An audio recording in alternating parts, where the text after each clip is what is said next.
Bienvenidos a este su canal, José Luis Corina Rodríguez, Revelaciones. Ya comenzamos.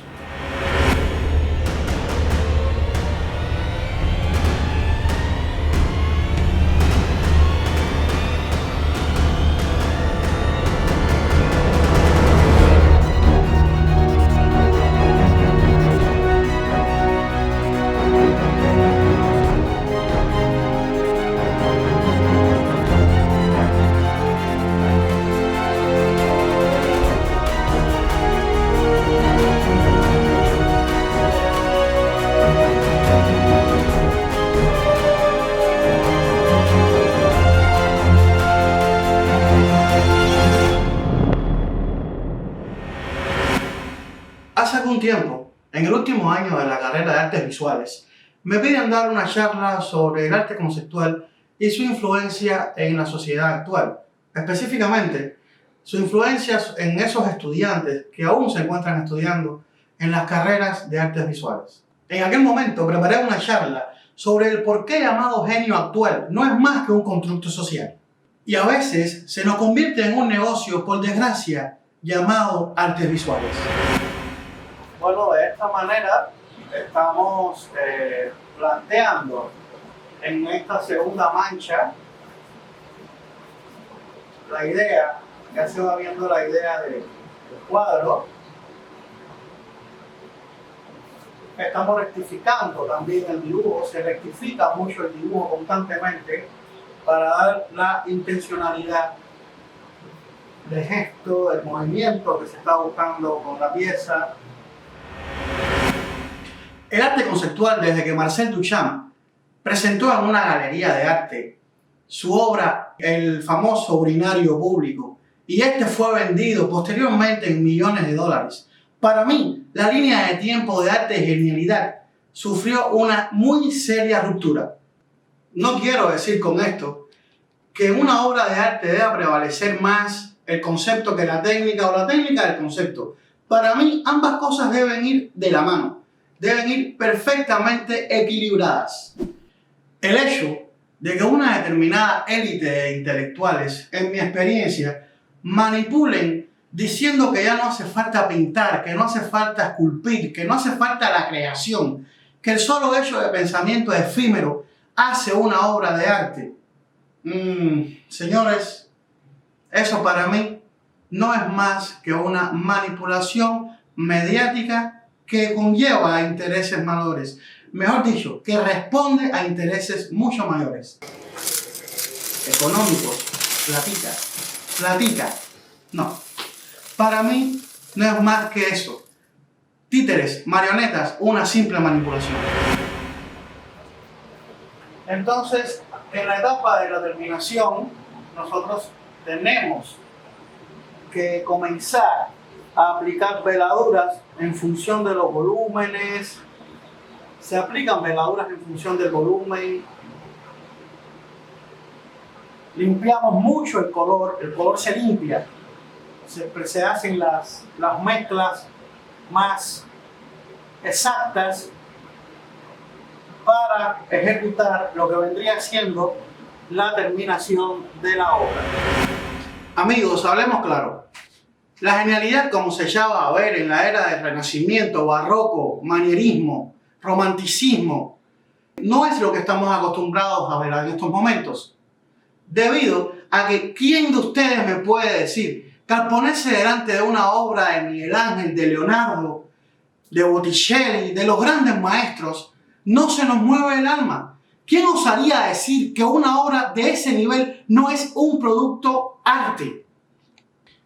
No pretendo decir con esto que en la actualidad todos los artistas seamos, como diría mi admiradísima crítica de arte, señora Valina Lesper, artistas VIP, video, instalación, performance. No quiero decir eso. Existen obras conceptuales que realmente tienen un trasfondo técnico admirable, que nos llevan a reflexionar, que nos llevan a sacar conclusiones, que nos llevan a comprender ciertas situaciones de una manera muchísimo más novedosa y contada con un virtuosismo técnico admirable. Pero en mi criterio, y esto lo digo desde mi criterio muy personal, no tienen que estar de acuerdo conmigo. Pero señores, yo no puedo concebir un artista, o que se diga artista, que no sepa diseñar, construir, modelar, ejecutar una figura humana sin tener ningún miedo. O sea, cumplir con las proporciones, con la metodología del dibujo, manchar, darle una terminación, hacer un bodegón, pintar un paisaje. Y mi conclusión, o sea, mi análisis va sobre esta línea. Mi análisis va sobre que en las academias debemos fomentar el estudio del naturalismo, el estudio de la academia, el estudio del paisaje, brindarles a estos estudiantes todas las bases técnicas, todas las bases de construcción de una obra de arte, para que estos muchachos salgan con todos esos conocimientos adquiridos. Por ejemplo, en Rusia, durante segundo año de la carrera, nos dan anatomía en la escultura y en la pintura y nos hacen comprender el funcionamiento del cuerpo humano. O sea, nos dan todas las herramientas para nosotros después decidir qué vamos a hacer en el futuro. Para nosotros después decidir si vamos a tirar manchas sobre un lienzo o vamos a hacer esculturas cinéticas o vamos a construir una nueva tendencia. Pero que tenemos los conocimientos y eso es necesario en todas las academias de artes visuales.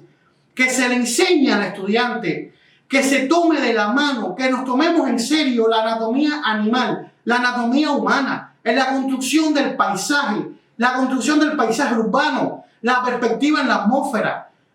Tenemos que brindarle a los estudiantes de artes visuales todas las herramientas para que después puedan desarrollarse con una base técnica en su vida como profesionales. En esta segunda mancha, que es la que estoy haciendo, ya se define un poco el área del rostro, pero teniendo en cuenta siempre la abstracción, que es lo que se está buscando. En este caso, estamos buscando, estoy persiguiendo la mezcla de la abstracción con una figuración movida, con una figuración de una manera abstracta, pero entendible. Aparte esta de la mano en movimiento, la entrada del carpo, el dedo, los dedos. Ya que teniendo ese conocimiento adquirido, dudo mucho que una obra de arte dé lugar a una simple roca puesta sobre una silla con un fósforo encima. Amigos, yo me he encontrado obras de arte, no voy a decir nombres, no voy a decir sus susceptibilidades, pero me he encontrado obras de arte que es un simple lápiz con dos puntas, con dos gomas, perdón, con una goma en cada punta. Y esa obra de arte se ha llamado La carta que nunca escribí. O sea, vamos, o en una galería, un simple marco puesto sobre una pared blanca con dos luminarias en cada esquina, el cuadro que nunca pinté. Por amor de Dios, nos están tomando el pelo. Nos están tomando el pelo. Es un criterio muy personal, pero es una realidad. Ahí hay un trasfondo puramente económico, pero no artístico. Por todo el concepto que quieras impregnarle a esa obra, ¿qué nos estás diciendo? ¿No se dan cuenta que no es más que poner un título elocuente y que el espectador construya la obra de arte? ¡Ay, ojo! Si nosotros no logramos decodificar lo que dijo ese artista, por Dios, somos ineptos, no tenemos conocimientos, nos están manipulando. Y vuelvo a usar la frase. ¿Por qué nos están manipulando? Simple. Nosotros estamos construyendo la obra. Y ahora les explico por qué. Amigos, al ponerle a una obra de arte un título elocuente, nos están tocando el ego. Ese ego con el que todos nacemos y mucho más se echa a ver en una élite cultural donde supuestamente todos debemos tener un intelecto elevado.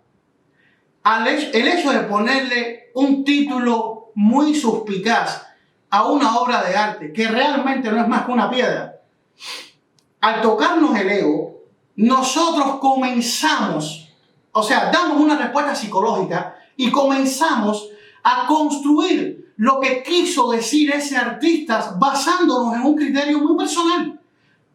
¿A qué conclusión llevamos? Que nosotros mismos estamos construyendo la obra. Le estamos impregnando un concepto. Entonces, ahí es donde entra este fenómeno social que vamos construyendo a ese genio. Nosotros mismos como espectadores comenzamos a construir ese supuesto genio que no es más que un manipulador. Y ojo, muy inteligente, pero un manipulador. De ahí a que sea un artista o a que uno le dé un pincel y sea capaz de crear una figura humana de cero, no copiarla, construirla y hacer algo bien interesante y que cumpla con todos los cánones pictóricos, va un tramo bastante largo.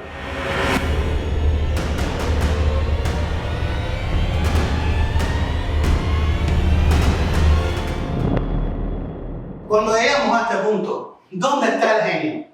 No es más que una construcción social, atendiendo a una dinámica de mercado mundial. Y les explico. Una anécdota muy interesante. En los años 90, una galería que estaba en bancarrota total, decidieron usar una estrategia de marketing que les salió espectacularmente bien. Cogieron una niña de 9 años de edad. 9 años de edad, escucharon bien. Y le compraron tanquetas de pintura de los colores primarios, le compraron lienzos y la pusieron en un cuarto simplemente a pintarlo, a que ella jugara, a que jugara con esos materiales de arte. La niña evidentemente, ¿qué hizo? La niña jugó, se divirtió sobre el lienzo, esparció la pintura, caminó sobre ella, se revolcó. Fue una niña feliz por 4 días. La ingenuidad se convirtió en oro. ¿Por qué? Tiempo después, cogieron lo que había hecho esa niña, lo enmarcaron y prepararon una subasta de arte. Milagrosamente apareció un señor que ofreció la ínfima suma de dinero de $15 millones por cada obra de esa niña. ¿Dónde está el genio? La niña simplemente fue un constructo de mercado. Nos engañan y nos manipulan tocando nuestro ego. No es más que eso. Entonces esa galería, a raíz de vender las obras de esa niña, construyó una estrella, pero nunca más se supo de la niña, nunca más se supo de ese millonario que compró las obras. Simplemente pusieron esa galería en el mapa y construyeron todo un imperio mercantil alrededor de esa galería que hoy en día es de renombre y tienen absolutamente todo mi respeto por la inteligencia, por el desarrollo de marketing que hicieron, pero discrepo de su arte. Entonces, ¿qué nos está queriendo decir? Los artistas tenemos que construirnos y tenemos que convertirnos en nuestros propios creadores, como he dicho en videos atrás.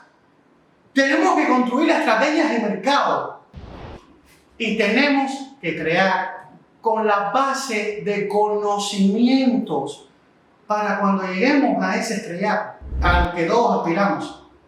Señores, lleguemos creando obras de arte, no cartas que nunca escribí o no cuadros que nunca pinté. El Fomber en este tipo de obra es muy determinante en muchos aspectos.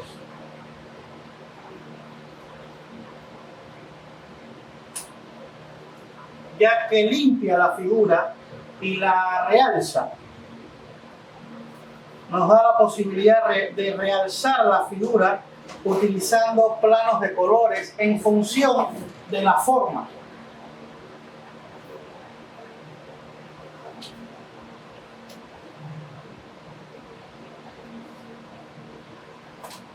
Lo aplicamos a un de chorreado, controlado por supuesto.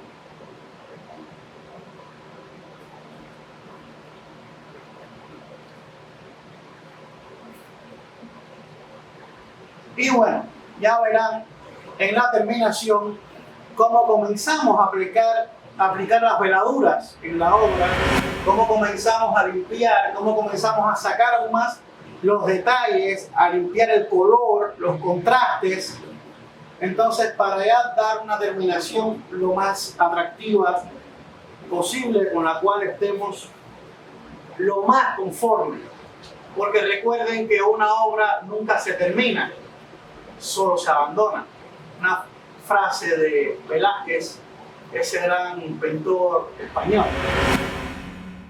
El verdadero arte tiene alma. Es muy inteligente.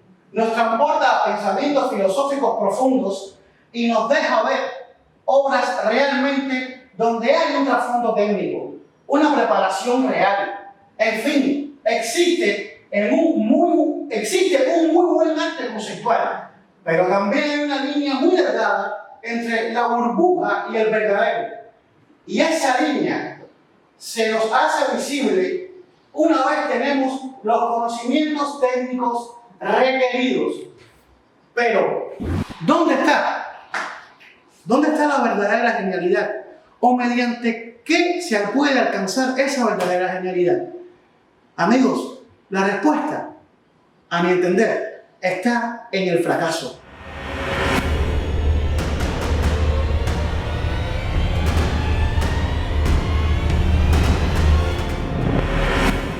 Entiendo que la mayoría de los que me observan conocen la figura de Leonardo da Vinci, pero ¿cuántos de ustedes creen que fue un genio? Estoy casi 100% convencido que la mayoría de los que me están observando entienden la figura de Leonardo da Vinci y la unen a la palabra genialidad. Pero créanme, no es más que la historia de un fracasado que fracasó y al final de su vida triunfó. Aunque muchos de ustedes consideran la genialidad como el elemento diferenciador de Leonardo da Vinci, estamos hablando de una persona que fue iletrado, ilegítimo, disléxico y bipolar, y con déficit de atención. Y eso no nos lo cuentan, para nada. Nos dicen o nos hacen creer que hay personas tan especiales, tan perfectas, tan inalcanzables, que no podemos llegar a ser como ellos. Yo pretendo arrancar esa página de genialidad y presentarles a ustedes un ser humano de carne y hueso que obtuvo toda esa genialidad y que hoy, 5 siglos después de su muerte, lo seguimos recordando, pero lo seguimos recordando porque fue tanto lo que fracasó que al final lo consiguió y se convirtió en ese genio que hoy todos conocemos. Por lo tanto, estamos hablando de perseverancia, observación, sacrificio, de pasión, señores. Estamos hablando simplemente de pasión.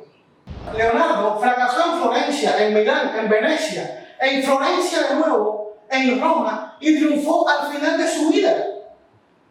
Es la historia de un fracasado.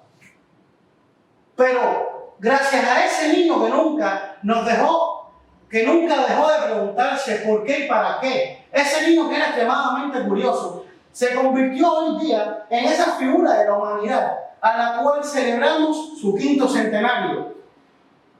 Desde el inicio de los tiempos ha existido la transversalidad de los conocimientos.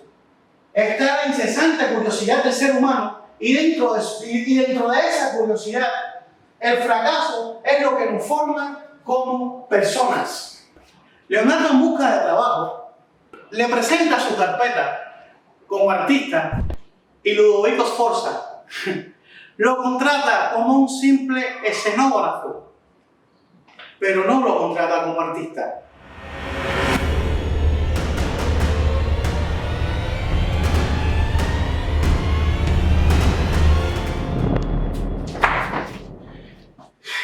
Leonardo, al no ser aceptado por los Medici en 1481, decide mandar una carta a Ludovico Sforza presentando toda su cartera de trabajos. Ludovico lo acepta.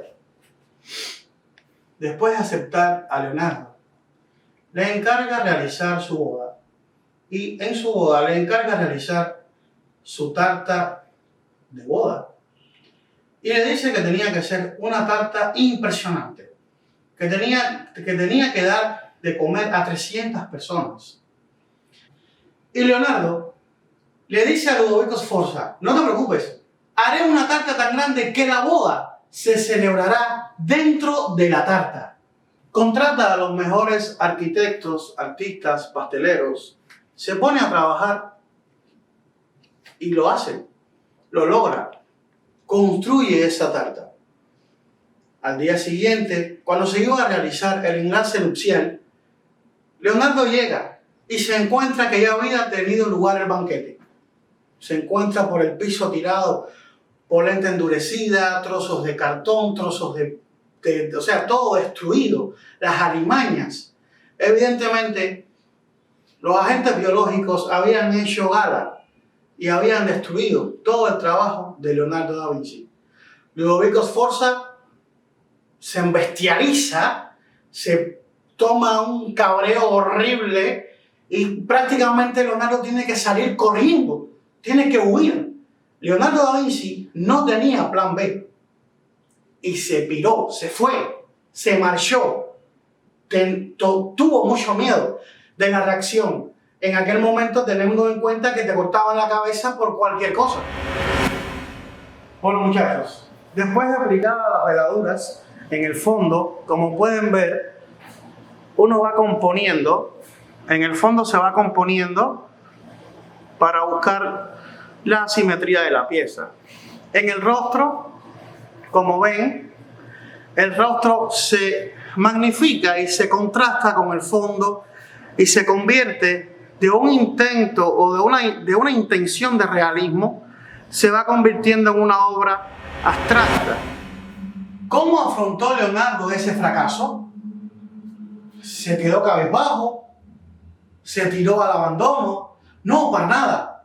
Leonardo se puso a curiosear, se puso a trabajar, se puso a crear. Y muchísimo tiempo después, mucho tiempo después, regresa a Milán y convoca a toda la ciudad de Milán. Entre ellos se encontraba Ludovico Sforza, el que casi le arranca la cabeza. Una vez que convoca a la ciudad de Milán, dijo: ustedes, los que me apuntaban con el dedo, los que me ofendían y decían, miren quién va ahí, ese supuesto genio que no sabe darle de comer a 300 personas. Hoy les digo, ¿cómo no voy a saber darle de comer a 300 personas si puedo darle de cenar al Hijo de Dios? Y devela la última cena. Señores, el fracaso es algo cotidiano en nuestras vidas y de él tenemos que aprender y reconstruirnos a nosotros mismos. Recuerden que habían varias bases de color en el fondo del cuadro y este se va integrando a la figura y vamos componiendo una creación figurativa abstracta.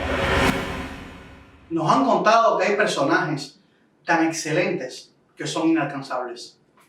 Y pienso que no es verdad.